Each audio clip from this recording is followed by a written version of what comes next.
नमस्कार दोस्तों, आज की कहानी विष्णु भगवान के एक अवतार तिरुपति बालाजी की कहानी है। तो चलिए हम इस कहानी को शुरू करते हैं। वेंकटेश भगवान को कलयुग में बालाजी के नाम से भी जाना गया है। पौराणिक गाथाओं और परंपराओं में जुड़ा संक्षिप्त इतिहास यहाँ प्रस्तुत है। पौराणिक सागर मंथन की गाथा के अनुसार जब सागर मंथन किया गया था तब कालकूट विष के अलावा 14 और रत्न निकले थे। इन रत्नों में एक देवी लक्ष्मी भी थी। लक्ष्मी के भव्य रूप और आकर्षण के फलस्वरूप सारे देवता और दैत्य मनुष्य तक उनसे विवाह करने को लालायत थे, किंतु देवी लक्ष्मी को उनमें से कोई न कोई कमी लगती ही। अतः उन्होंने समीप निरपेक्ष भाव में खड़े हुए विष्णु जी के गले में माला लहरा दी। विष्णु जी ने उन्हें अपने वक्ष स्थल में लक्ष्मी जी का निवास बताया। परंतु यह रहस्यपूर्ण है कि विष्णु जी लक्ष्मी जी को अपने हृदय में स्थान क्यों नहीं दिया। महादेव शिव जी की जिस प्रकार पत्नी या अर्धांगिनी पार्वती है, किंतु उन्होंने अपने हृदय रूपी मानसरोवर में राजहंस राम को बसा रखा था, उसी समानांतर आधार पर विष्णु के हृदय में संसार के पालन हेतु उत्तरदायित्व छिपा था। उस उत्तरदायित्व में कोई व्यवधान न आए, इसलिए विष्णु जी ने अपने हृदय के स्थान पर उन्हें वक्ष स्थल का स्थान दिया। एक बार धरती पर विश्व कल्याण हेतु यज्ञ का आयोजन किया गया। समस्या तब उठी जब यज्ञ का फल ब्रह्मा, विष्णु या महेश किसे अर्पित किया जाए। इसमें से सर्वाधिक उपयुक्त चयन हेतु ऋषि भृगु को नियुक्त किया गया। भृगु ऋषि पहले ब्रह्मा जी, उसके बाद महेश के पास पहुंचे, किंतु यज्ञ का फल के लिए उन्हें वो अनुपयुक्त पाते हैं। अंत में वो विष्णु लोक पहुँचते हैं। विष्णु जी शेष शैया पे लेटे थे और उनकी दृष्टि भृगु पे नहीं जा पाई। भृगु ऋषि आवेश में आ गए और विष्णु के वक्ष स्थल पे ही मार दिया लात से।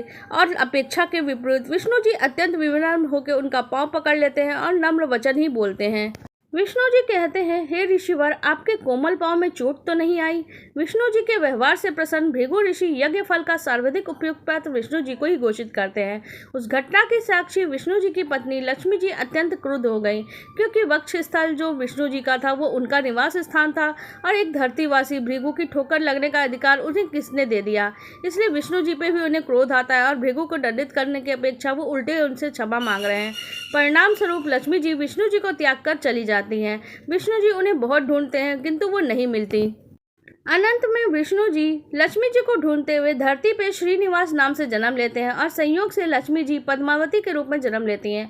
घटना चक्र ने उन दोनों का आपस में विवाह करवा दिया और देवताओं ने इस विवाह में भाग लिया। भृगु ऋषि ने भी लक्ष्मी जी से क्षमा मांगी और उन दोनों का आशीर्वाद प्रदान किया। लक्ष्मी जी ने भृगु ऋषि को क्षमा भी कर दिया, किंतु इस विवाह के अवसर पर एक अनहोनी घटना हुई। विवाह के उपलक्ष्य में लक्ष्मी जी को भेंट करने होते हुए विष्णु जी ने कुबेर से धन उधार लिया और वे कलयुग के समापन पे ब्याज सहित चुका देंगे, ऐसा उन्होंने वादा किया। किंतु ऐसी मान्यता है, जब भक्त तिरुपति बालाजी के दर्शनार्थ जाके कुछ चढ़ाता है, न केवल श्रद्धा भक्ति हेतु प्रार्थना करता है, अपितु विष्णु जी के ऊपर जो कुबेर का ऋण है उसे चुकाने में भी सहायता करता है। और विष्णु जी ऐसे भक्तों को खाली हाथ कभी वापस नहीं जाने देते। जिस मंदिर में विष्णु जी के तिरुपति बालाजी का स्वरूप है, इस नगर के पहाड़ी पे ये मंदिर बना है, उसे तिरुमाला यानी श्रीमलय भी कहते हैं। तिरुमाला को वेंकटीय पहाड़ी या शेषांचलम भी कहा जाता है। यह पहाड़ी सर्पाकार प्रतीत होती है, जिसकी 7 चोटियां हैं, जो आदि शेष फलों की प्रतीक मानी जाती हैं।